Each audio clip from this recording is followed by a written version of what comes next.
What's up, YouTube? Back at it again with another banger video. This time we're looking at an artist edition, one of my favorite artists, Jack Kirby, and his Fantastic Four work. This is the Jack Kirby's Fantastic Four Artisan edition, published by Marvel and IDW.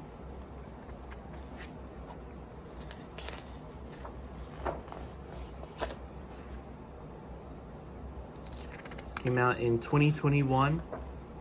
Had an introduction by John Byrne. He also had a run on Fantastic Four.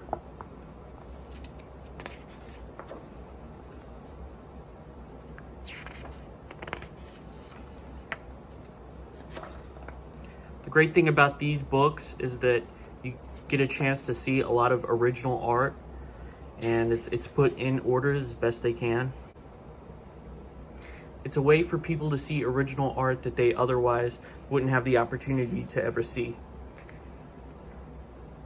So one of Jack Kirby's tropes is he's known for doing a splash page, and you open it up and you get either another splash page or a double page spread. In this case, you get another splash page.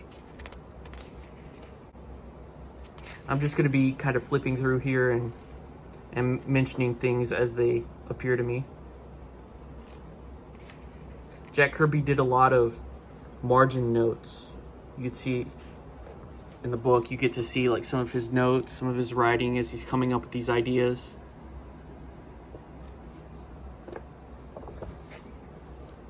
And when he turned these pages into Stanley would either use the ideas or sometimes rework them.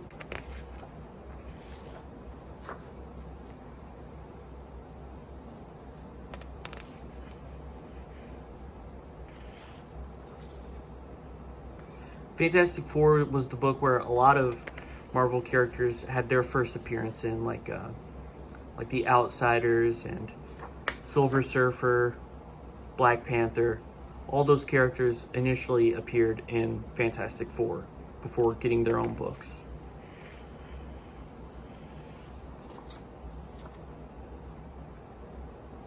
This is a technique called Kirby Crackle, these dots that represent energy. It's a term you hear a lot in comic books. You get something like this where it's usually in space, it's cosmic, it could be a machine that puts off energy. It's just a way of showing either electricity or energy being used. You know, it's comic book language. And underneath the inks, you could still see the pencil marks. See, there's a lot of unerased pencils.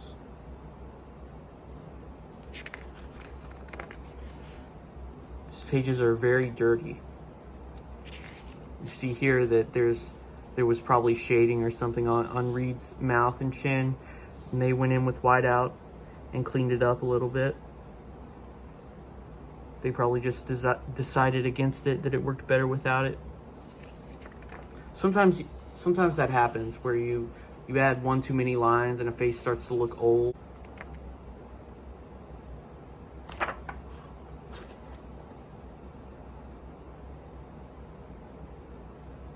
Or maybe you just want to rework an expression.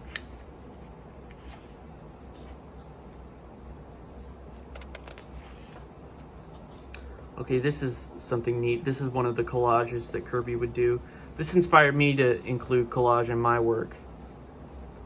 So Jack would make a collage out of found photos and photographs. Then he would draw characters, and they would be cut out and pasted on top of the collage and sort of included in that way.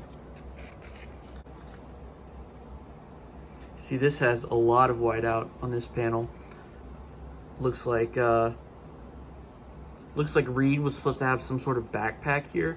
You can see straps and a shape on his back, and it's whited out on every panel.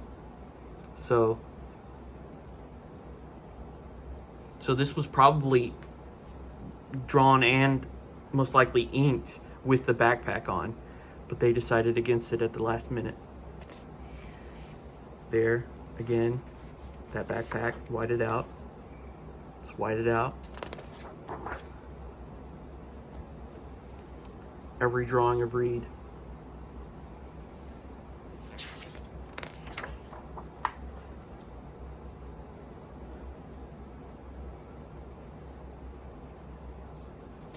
One thing I love about Kirby's art style is the thick, bold lines. It has that real iconic comic book feel. He created the comic book aesthetic, as far as I'm concerned.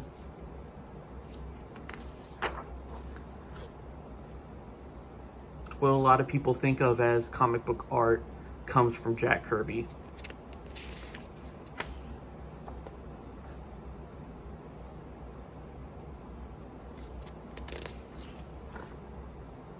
Get another cool splash page.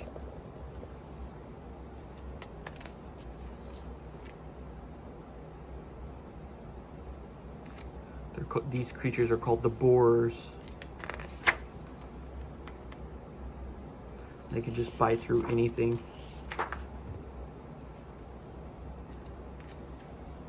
Another panel of that Kirby crackle that I was telling you about. It's such an easy effect to create. It's just these black dots that you cluster together, and the closer inward you get, the more separated the dots become, and it creates this feeling of, you know, outward expanding energy.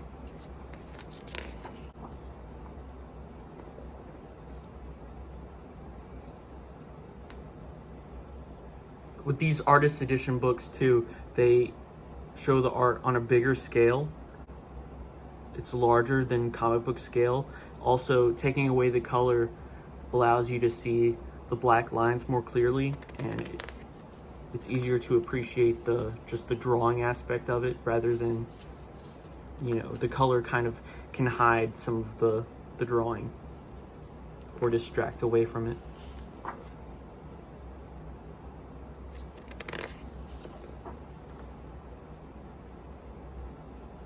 You can see here they have jetpacks. This is probably what was drawn on to those other panels. You see they're still whited out, so there was probably more shading or gadgets on it, or you know, hatches or patches or pockets that they just decided that it looked better white. And I agree, because you know, with too much ink on the page, it can kind of blend in. You know, the Thing has a lot of lines and black shapes on his chest already and on his skin, that if you were doing a bunch of like pouches and zippers and patches on his straps, they would just kind of blend in with his body. So I think it was a wise decision, just making them white. It looks good on a black background.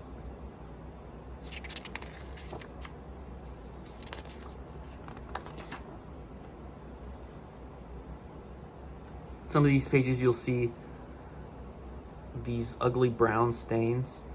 That comes from glue. So this page probably had something pasted onto it over this bubble. You see that this bubble isn't even finished. So this would not be the final word balloon. So they had something pasted over this that you would probably see in the finished comic, and at some point between the creation of that comic and when this book was created, that taped on or glued on word balloon has peeled off, and it's left this glue residue on the actual artwork. And you know, as it ages, it browns and it turns into this nasty yellowy color. The same thing happens with Zipatone and Screen Tone. When those get old, they turn to a different color.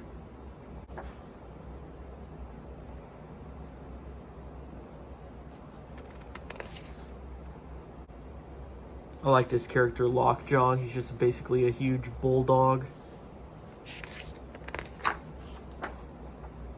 It's one of the outsiders.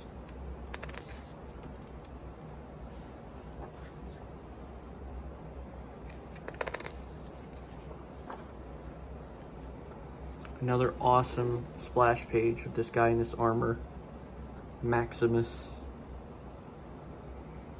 You can tell Jack Kirby was pretty proud of himself too, because he signed the page at the bottom.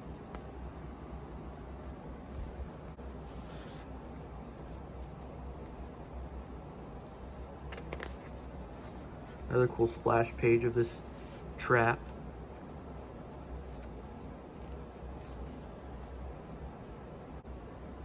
I should thank my friend Tyler. He's the one that gave me this book. And it's a great book. This is just one of the books in the series. There's a series of artist editions that come out around the same time. And I recommend all of them.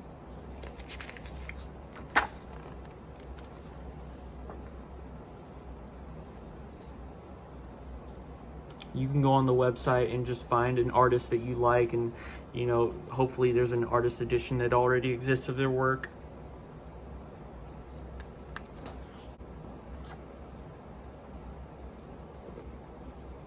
And another really intense close-up on this guy's face.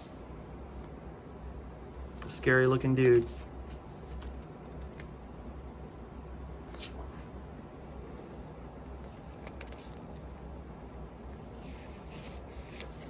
We've got Black Bolt. I always think of his scene from the Doctor Strange Multiverse of Madness. Black Bolt could destroy you with one whisper from his mouth. Best scene in the movie, easily.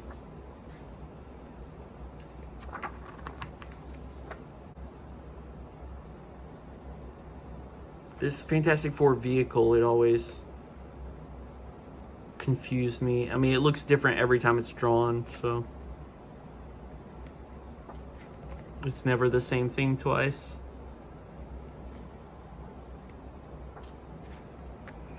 Dr. Doom. Just an amazing character design.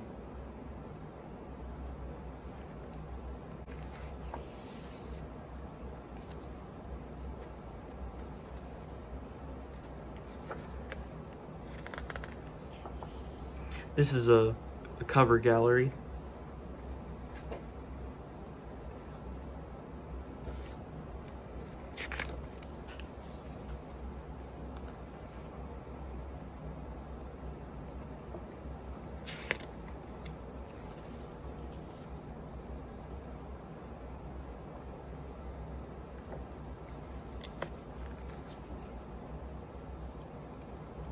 Love this drawing of the Thing holding up this building, this brownstone. See, this is what I mean by the you know, putting too many lines on the face can make your character look old. To me, Johnny Storm here looks a little bit old, maybe like he's sick or something. Just all this shading on his face. You got to be real careful doing that.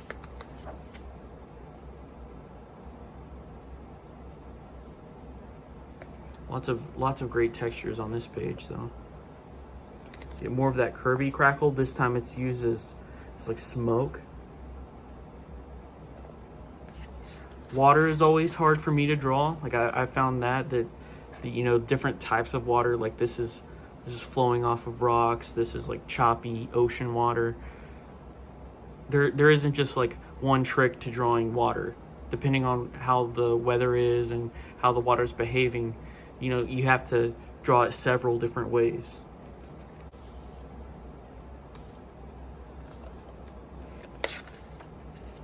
There's another Fantastic Four vehicle that changes every time you see it.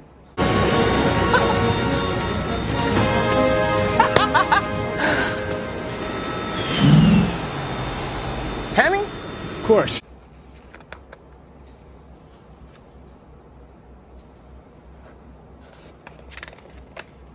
And we're reaching the end of the book. Yep, that's it. I'll read you this biography of Jack Kirby real quick before we go. It says, Jack Kirby was born on August 28, 1917 on the Lower East Side of New York City. The son of Austrian Jewish immigrants, Kirby learned to draw at an early age by copying cartoons and comic strips from newspapers and various periodicals. As a teenager, Kirby briefly attended Pratt Institute, but financial concerns forced him to drop out. Kirby's first professional job was as an in-betweener on Popeye cartoons for the famed Fleischer Studios. His career in animation was short-lived, though, thanks to a strike, and Kirby soon found employment at the Lincoln Newspaper Syndicate. There, the artist produced a large number of strips and cartoons in a variety of styles and under several pen names. Kirby also did work for the fledgling Eisner and Iger studio, some of which would later appear in Jumbo Comics #1 in 1938, his first published comic book material. While working for Victor Fox, Kirby became friends with a Fox editor and artist named Joe Simon. The two would go on to form what is regarded as one of the most fruitful creative partnerships in the history of comics. Highlights of their efforts include Captain America, Boy Commandos, Newsboy Legion, Sandman, Stuntman, Fighting American, Boys Ranch, and Young Romance, the very first romance comic book. The Simon and Kirby team ended in the mid-1950s when Simon opted to move into the advertising field while Kirby remained in comics. In the late 50s, Jack Kirby worked briefly for DC Comics and co-created Challengers of the Unknown and began a stint on Green Arrow's short stories and World's Finest and Adventure Comics. Around the same time, Kirby would produce a syndicated newspaper strip called Sky Masters, and after a time, Kirby left DC and began freelancing for Atlas Comics. Atlas Comics was in a state of flux when Kirby arrived there in the late 1950s. Sales were down, and the company that once produced as Timely Comics Captain America, the Human Torch, and the Submariner was now reduced to genre titles, Western, science fiction, and monster books. But then things changed. In 1961, the first issue of the Fantastic Four by Stan Lee and Jack Kirby was released, and the Marvel Age of Comics was born. Kirby, along with Lee, created Thor, the Incredible Hulk, Iron Man, Ant-Man, the Avengers, the X-Men, Silver Surfer, and more. In 1970, Kirby left Marvel Comics and moved to their main competitor, DC Comics. In 1971, DC began publishing The Fourth World, a series of books written and drawn by Kirby. These titles were all interconnected and squarely set within the DC universe. Superman's pal Jimmy Olsen, the Forever People, the New Gods, and Mr. Miracle. Additionally, Kirby would go on to create Kamandi, the Demon, OMAC, and others. All of these characters remain firmly entrenched within the DCU to this day. Several years after launching the Fourth World titles, Kirby returned to Marvel Comics, where he created the Eternals, Devil Dinosaur, and Machine Man. In the early 1980s, Kirby launched Captain Victory as the flagship title when independent comics distributor Pacific Comics threw their hat in the publishing arena. 2 years later, they published Silver Star. In the mid-1980s, Kirby returned briefly to his Fourth World with superpowers and the graphic novel The Hunger Dogs. Kirby, possessor of the unofficial King of Comics title, has received numerous accolades and awards. Highlights include being an inaugural inductee in the Will Eisner Comic Book Hall of Fame in 1987 and receiving the Bob Clampett Humanitarian Award in 1993. He and his beloved wife Roz were married for more than 50 years. Jack Kirby died February 6, 1994, in Thousand Oaks, California. So that's a little bit about Jack Kirby's life. He's definitely one of the biggest artistic inspirations in my work. If you enjoyed this video, please leave it a like. Consider subscribing. Thanks for watching. See you in the next one.